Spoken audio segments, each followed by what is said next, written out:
one of the things that, with regards to carbon dioxide output, one of the things that people are listening and watching might want to think about is, I've been attacked many times for being a climate change denier, let's say, and I don't really care for that accusation one way or another. But one of the things I know recently from my investigations is that one of the consequences of carbon dioxide overproduction over the last 15 years, because carbon dioxide levels have been going up, and some of that seems to be a consequence of anthropogenic activity, human industrial activity, let's say, is that paradoxically, and contrary to all predictions on the environmentalist side, the planet is now 15% greener than it was in the year 2000. And 15% that's a tremendous amount. It's an area that's larger than the United States. And it isn't obvious to me that that's a bad thing. And it's more than that. The most remarkable greening has occurred in semi-arid areas. And so the deserts are supposed to expand as the globe warmed or the climate changed, because that was a fait accompli in terms of terminological transformation. And what's happened instead is that plants have invaded the semi-arid areas to a large degree. And the reason for that is because plants have to breathe through pores. And if they open their pores to get more carbon dioxide, because carbon dioxide levels are relatively low, let's say, they let water evaporate out of these pores. If there's more carbon dioxide, they can close their pores, and then it turns out that they can grow where it's drier. And that's driven not only an expansion of greening everywhere there already were plants, but the proliferation of plants into areas that couldn't support them before. And so it's very hard for me to look at that, because that's a huge change, 15%, and not think, well, maybe more plants is a good thing. But there's an additional feature that's going along with that also has to be contended with. And I don't see people on the environmental front grappling with these issues in any manner that strikes me as credible.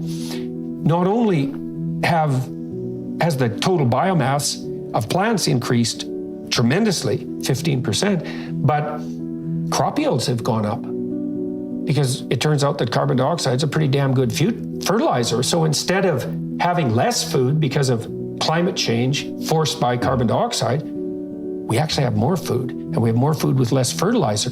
And so I think you could make a case, and I know this is utterly heretical, and it might not even be true, that carbon dioxide output's a net good. And I also know, for example, that we have somewhere between 300 and 400 parts per million of carbon dioxide in the atmosphere right now. And that's actually it's actually low by historical standards, quite low. Okay, so this is exactly why I created this channel. So in essence, firstly, what's with all the big words? Who cares, right? You just try and sound smart. Secondly, there's nothing really inherently, factually wrong with what he's saying. So it seems like this is good news. The logic part, obviously, is that the climate is changing. And as he says quite clearly in this piece, that even plants are changing, in the sense that we've suddenly got more of them, and everything looks like it's going to be good. The problem is that we have built up our entire existence on a specific environment, both from temperature, the climate, as well as the land and how it's being used. So it is the change in that we are not ready for.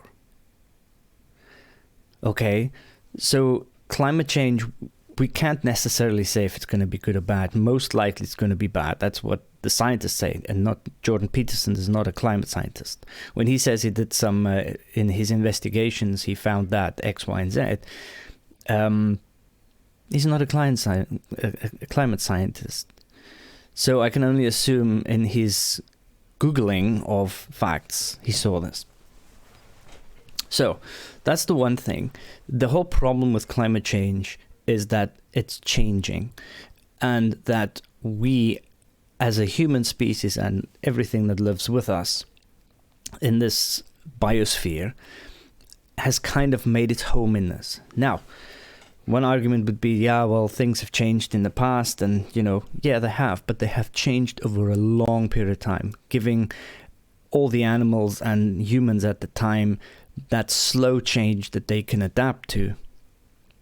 What climate scientists are arguing for is that, yeah, things are going to change, but they're going to change so fast that we are going to be caught out. That's problem number one. Problem number two with what he's saying, which, it sounds great on the, on the surface that, everything is becoming greener, but we don't really know exactly what that means right now. So, there's a reason our climate was the way it was. It was in balance with something, right? It was in balance with itself. The ecosystem was in balance with itself.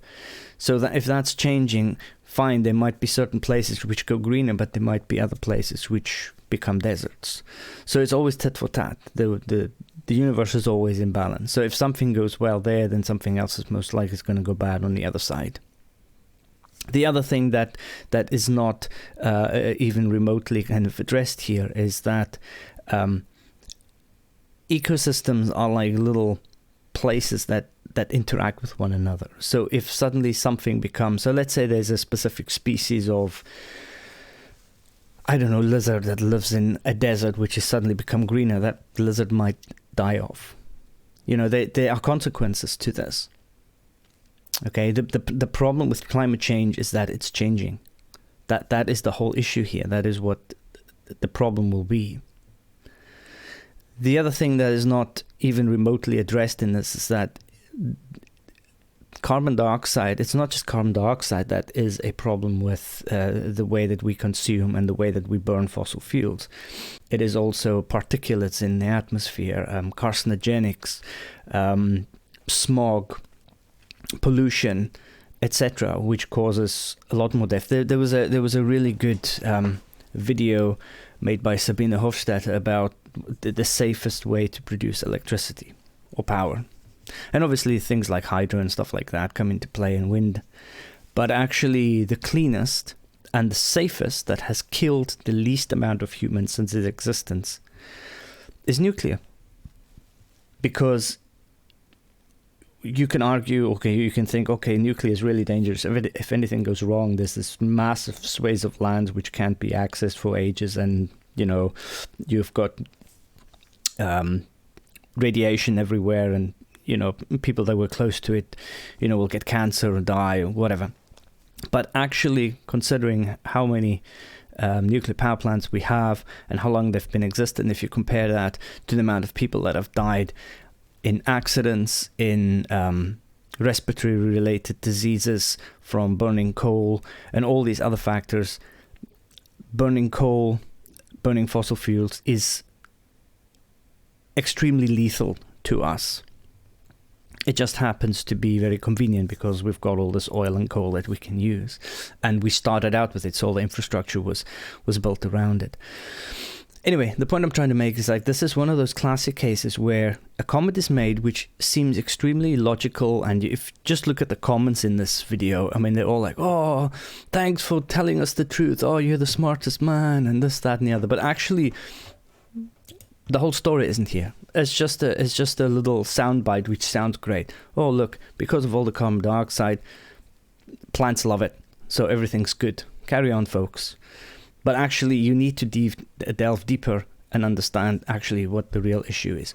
There was another piece here which I wanted to highlight. Low, and it's certainly not the only model that you can derive from the data, let's say, because one of the things I learned when I was deeply investigating the relationship between economic growth and long-term environmental viability, let's say, sustainability, something like that, was that, strangely enough, and perhaps not so, if you can lift people out of absolute poverty and get them up to something approximating $5,000, first of all, being unitary, and second of all, so they can go catastrophically wrong if they're wrong. They're also difficult to impose. But if you make enough people, if you free enough people from absolute poverty. Okay, so I'm not going to play that whole piece, but I've seen this before from him and heard this before from him, and it is basically saying, look, if you can lift the majority of the people on this planet out of poverty, they will start thinking about the future. They will not be so preoccupied with their immediate circumstances, and they will, because they have a bit more money, they will have more opportunities and more options, and they will start thinking more about the future and how they live and what decisions they make, etc., which is obviously quite sound. In essence, saying, well, we should use this windfall, oil and gas and all that, and really build up the world's economies. That will then create a setup where the people not just think about the future, but also have the ability to say, let's say, be greener. So have a more environmentally friendly house. I don't know, maybe take the train more often. It doesn't matter what, but their actual economic situation allows them to be greener. The problem with that is that it seems to kind of put the fault of greenhouse gases on the poor, which it isn't. It is very clear that it is actually the rich and the developed countries and the rich people in our society who are the ones who contribute most to the greenhouse gases. They're the ones who drive the biggest cars and have the most cars and consume the most. The poor person might make the odd fire here and there to cook their food, but that is nothing compared to the carbon footprint that the rich has. So I just wanted to put this in as a bit of an afterthought in this video, because it touches on the subject which I've heard before. Like, if you can bring people out of poverty, then they will make better environmental choices, or not just that, but also have the ability to make better environmental choices. But that kind of sounds as if you're putting the blame on the poor person in his hut making a fire to cook his food, where their carbon footprint is insanely small compared to the West, or the rich West, or whatever you want to call it.